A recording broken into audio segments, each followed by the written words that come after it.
The biggest market stories from the past week. Join host Anna Serin and financial expert Bruce Campbell as they go beyond the headlines to deliver cutting-edge insights into news that move the market. Proudly presented by the Canadian Securities Exchange. Hi, my name's Anna Serin, and I'm Director of Listings Development with the Canadian Securities Exchange. You're joining us for yet another market recap on Friday, July 29th, 2022. I'm, of course, welcomed by my wonderful co-host, Bruce Campbell with StoneCastle Investment Management. Thank you for joining me, Bruce. Yeah, glad to be here. It's hot. It sure is. Yeah, it's super hot. Heat wave is what they're saying. I feel like Easterners laugh at us, but they, as well as yourself, as you were saying in Kelowna, have a bit more infrastructure for this kind of heat. So in Vancouver, we're just melting away. Yeah, that's right. You pretty much have to head to the ocean or have a pool, right? That's exactly right. Yeah, absolutely. Okay, let's jump into what happened this week. There's, we kind of knew that the Fed was coming out with a rate hike, so we're going to talk about that and what the markets did after that rate hike. We were curious how they would react to that. You're going to tell us what happened. We're going to talk about Amazon and Apple. They came out with some earnings that were not necessarily expected by the markets. We're going to talk about that. And then, of course, we're going to get into some CSE issuer news. This week, I have a celebrity sighting, which I haven't had in a while, so very excited about that. Okay, so we talked last week. We knew that Powell would be coming out with a rate hike. What happened? How much was it? And where are we at now? Yeah, if you remember back like early last week, what the expectation was that, they could be doing 75, maybe even as high as 100 basis points. And then that sort of got talked back a little bit so that the expectation was 75 basis points. And that's exactly what they delivered. They increased the rates by 75 basis points. And the big, I guess the two big takeaways from the press conference were, one was that Mr. Powell said that the economy is not in recession or not headed for a recession, which was surprising to most people because, most of us feel, looking at the economic numbers, that's inevitable, especially with the fact that we have negative rates with the yield curve. So the 2-year has a higher rate than the 10-year does right now. And so there's a lot of chatter about the fact that when that happens, we historically have gone into a recession. And then the second thing is that he talked about the fact that we were going to be dependent on the data. So not just full throttle pedal to the metal rate increases, but really looking at what is happening with inflation. And a lot of people feel that inflation may have peaked out already. We've seen lower gas prices. We've started to see some lower food prices. We've seen used car prices dropping. Rent hasn't really dropped yet too much, but it's starting to stabilize. And so the market got excited about that. And we've seen a continuation of the rally that we had seen sort of all through July here now. And we've seen a fairly strong rally, which was great to see. As far as the expectations for future rate hikes, right now, the market is anticipating that, we're going to see more in the future and that we could see sort of 50 to 75 basis points. There's still some people looking for, 1% coming up in the next meeting in September. I've also seen a little bit of chatter about the fact that, maybe we see, if the data is not good, maybe we see an August surprise meeting. I think that's probably not that likely. So it was, it's been an interesting week. We were anticipating this, but the market reaction's been quite good. Okay, so Powell came out and he said, as they continue to tighten monetary policy, that we can expect to see a slowdown of these increases. So I think he's doing his best to kind of try and keep the market calm and collected, right? Exactly. Yeah. I mean, the market has been very fearful of what it will take to control inflation. And when the market is fearful, that really means one thing. It's been heading down, and it's really done that with most asset classes. If that was stocks, if that was bonds, if it was cryptocurrency, real estate's hung in there relatively well. Even gold hasn't fared that well. Yeah, absolutely. There's one thing you brought up, and I thought maybe our viewers would appreciate just understanding this. You talked about a 2-year rate versus a 10-year rate, and when those cross over, that it does typically signify a recession.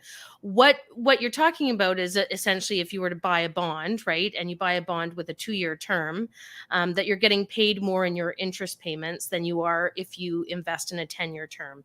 And typically, the longer you hold your money up in in a debt like that. You should get compensated more than in a short-term debt. Is that correct? That's exactly it. Yes.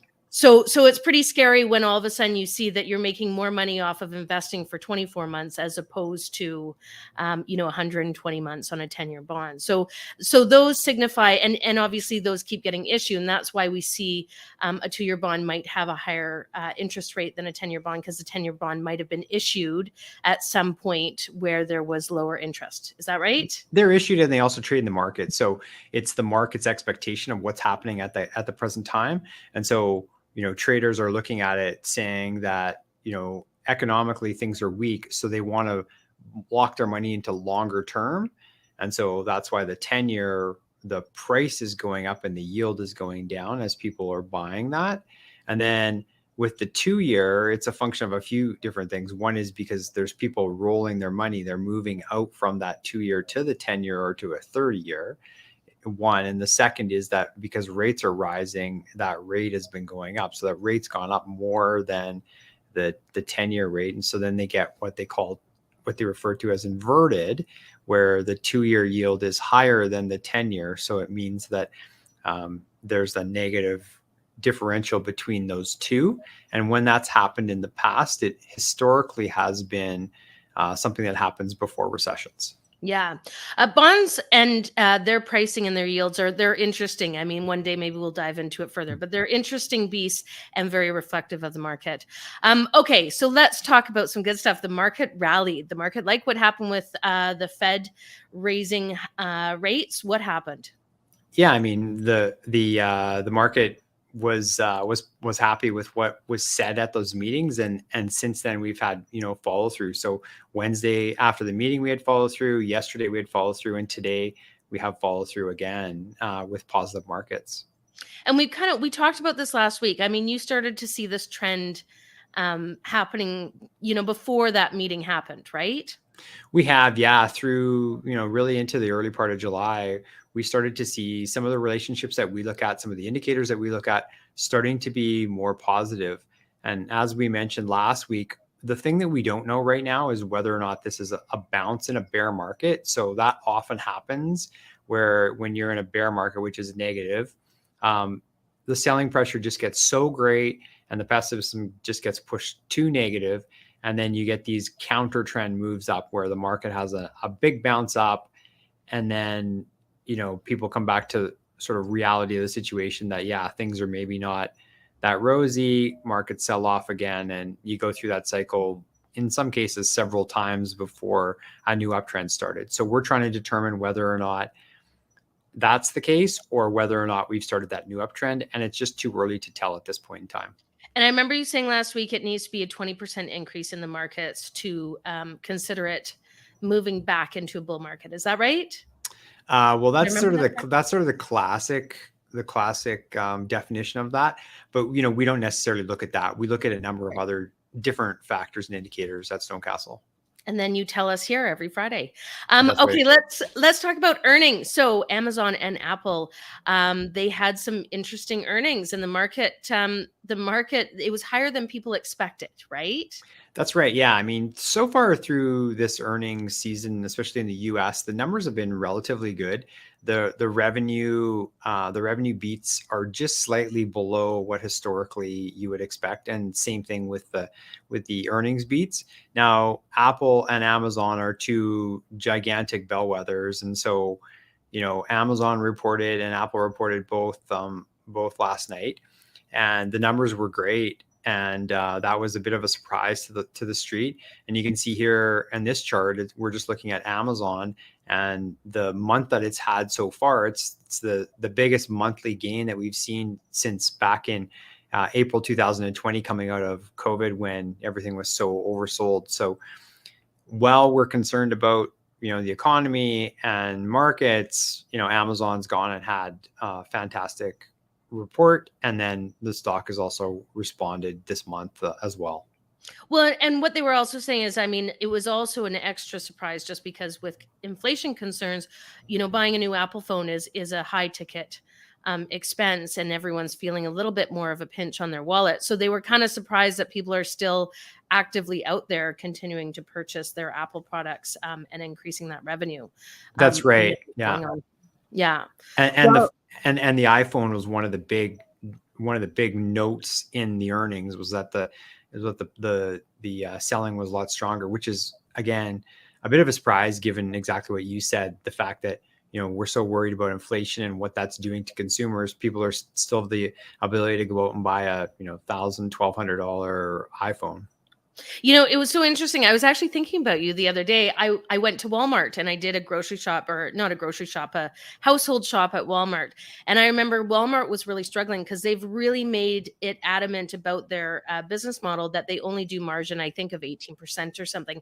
And so they really have struggled because this increase in inflation and costs, gas costs and so on, has really pushed on their margins.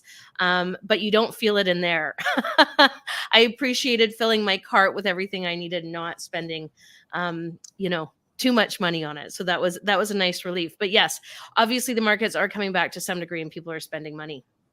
Yeah, exactly. And what we're looking at in this chart here is just the relative rotation graphs. And both myself and Jordan have talked about these when we've been on the show in the past. But what you can see is that the trend changed probably about 3 or 4 weeks ago now to positive, or to improving. And so it's not a huge surprise that the numbers for both companies were a little bit stronger, because the market, there's always people out there who are digging a little bit deeper and able to track down the information, and that trickles into the market. And so, the fact that both these stocks have been improving shouldn't come as too much of a surprise to someone that's watching kind of underneath the surface. Absolutely. Well, this is good news all around. Okay, we're going to jump into some CSE issuer news, and I have a celebrity sighting, which we haven't had in a while. One of our issuers, Greenbank Capital, I'm a big fan of this company. They've been around for a while, and they invest in lots of different types of companies. There's a lot of ESG type focused investments that they make, but they have just partnered up with one of their investments, their portfolio companies, Livery, partnered up with none other than the Minions, which is, I think, one of the most exciting celebrity sightings we've had in a long time. So Livery is a grocery delivery. It's based out of the UK. They deliver groceries within 15 to 60 minutes. They've partnered up with the Minions movie in a co-branding campaign to heighten awareness. So first of all, I just thought this was really neat, especially just obviously the epic scale of what the Minions have become globally. What I wanted to ask you about, because this is an interesting dialogue we haven't had around the pandemic, they're saying that Livery is really kind of trying to create this brand, and that's why they jumped on board with Minions to do this branding awareness, because the grocery delivery world has just obviously during the pandemic completely exploded. And I don't think you and I have really ever touched on any issuers that are focused on that. But what they're calling for is, again, with the cannabis, this race to branding and this race, there's consolidation happening, the little guys, getting absorbed by the bigger guys. Do you ever look at any of these types of companies? We certainly do. Yeah. I mean, we look at a number of different companies. It always comes down to, for us, a few different things. One is the size and whether or not it's investable for us. And then just sort of the sustainability of the business plan. And that's often, where we have more of a challenge, is trying to figure out that sustainability of the business plan, and especially in a new and kind of emerging area that we don't have a lot of comparables to look at.